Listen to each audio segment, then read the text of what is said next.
All right, let's talk about it. You know, that thing we do twice a year where we all agree to pretend it's a different time. We all just kind of do it. But have you ever really stopped and thought about why? Or if there's more to it than just getting an extra hour of sunlight in the evening? Well, it turns out there's a pretty dark side to the whole thing. Ugh, it's the question that drives us all crazy every single March. Why do we keep doing this to ourselves? This collective, self-inflicted jet lag? So in this explainer, we're going to dig into all of it. The history, the science, and some really surprising, kind of controversial reasons why daylight saving time is still a thing. Okay, first things first, let's just get on the same page. What are we even talking about with DST? And more importantly, why does that spring forward always feel so wrong, so unnatural?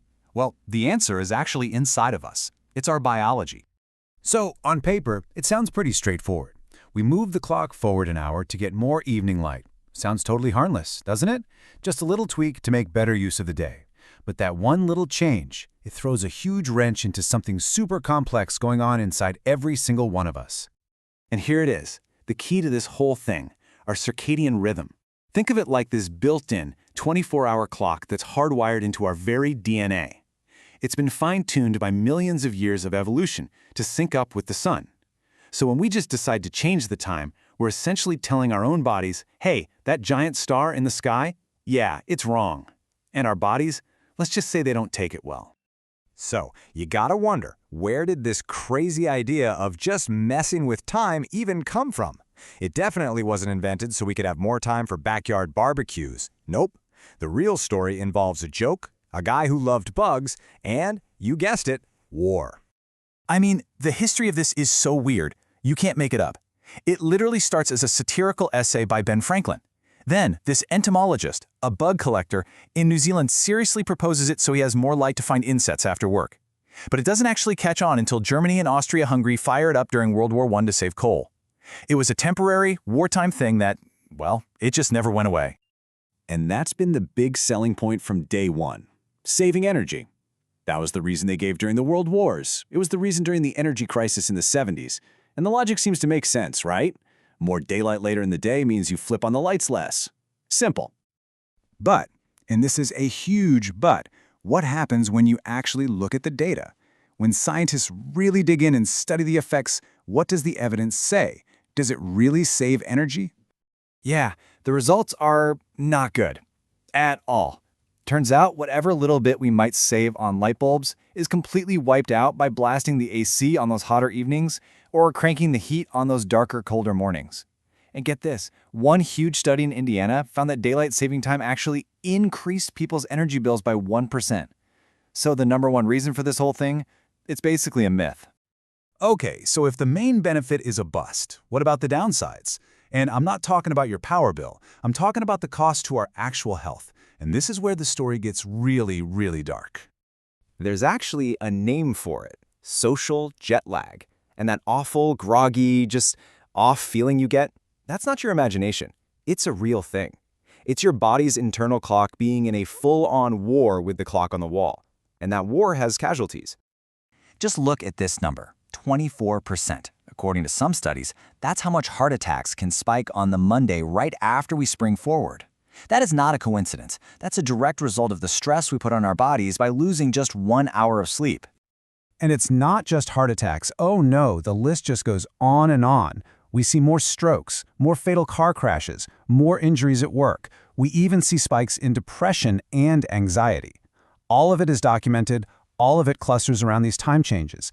We are literally, by the numbers, making ourselves sicker and our roads more dangerous twice every single year. So, let's just pause here. This brings us to the really provocative part of this whole thing. If the main benefit is a lie and the harms are very, very real, you have to start asking a different question. Yeah, exactly. Why on earth do we keep doing this? The official story just doesn't add up. So the source material for this explainer suggests that maybe we need to stop looking at the official reason and start looking at who actually benefits from this system. And this is where things get interesting. The sources point to some powerful players. Think about the retail industry, the leisure industry.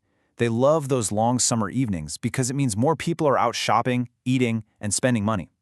And then there's some really weird stuff, like a finding that tired judges actually hand out tougher sentences on that Monday.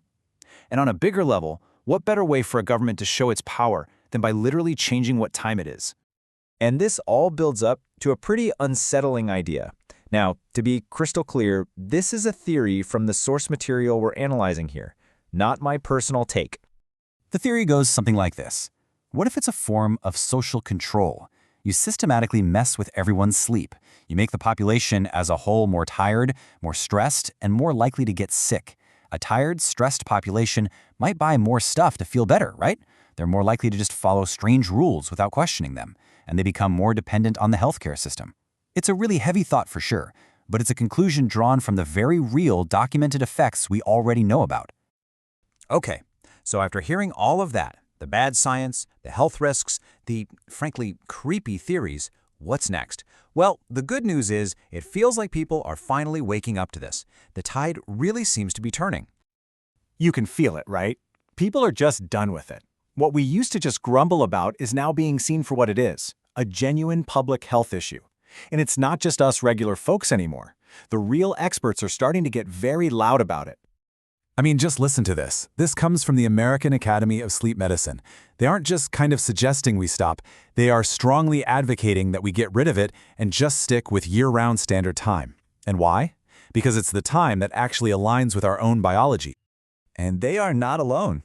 We're talking about a consensus here. The National Sleep Foundation, the American Medical Association, all the big players are on the same page. They've all looked at the same scary data on heart attacks and strokes and accidents, and they've all come to the exact same undeniable conclusion. This clock changing has got to stop. So at the end of the day, here's what we've got. A system based on a myth of saving energy. But the harms? Oh, those are very, very real, and they're backed by science. It messes with our bodies, it costs us our health, and as some argue, it might even serve agendas we don't know about. All the experts are screaming for us to stop, which really only leaves us with one question, doesn't it?